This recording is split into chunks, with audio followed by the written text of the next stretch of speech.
El govern de Catalunya inverteix un total de 2.000 milions llarg d'euros, concretament més de 2036, en la construcció d'una xarxa bàsica, estratègica i cabdal per Catalunya. I avui posem en marxa un nou eix viari. Però aquesta obra significa força més que això, significa que estem creant les infraestructures necessàries per millorar la competitivitat també de l'economia catalana, per reduir les desigualtats socials i territorials, per incrementar la seguretat també, tal com s'ha dit, dels ciutadans. Bé, com els deia, la Generalitat està invertint més que mai en les infraestructures del nostre país, de Catalunya. I hem compromès, a més, el govern de l'Estat, com vostès saben, a fer el mateix mitjançant el desplegament de la disposició addicional tercera del nostre Estatut d'Autonomia.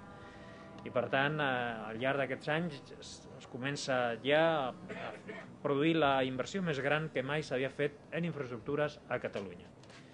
I aquesta inversió ja s'està reflectint al Camp de Tarragona, amb la inversió de la Generalitat en aquesta obra i més endavant també amb les actuacions que farà l'administració de l'Estat amb les infraestructures a les que també ja ha fet esment el propi conseller.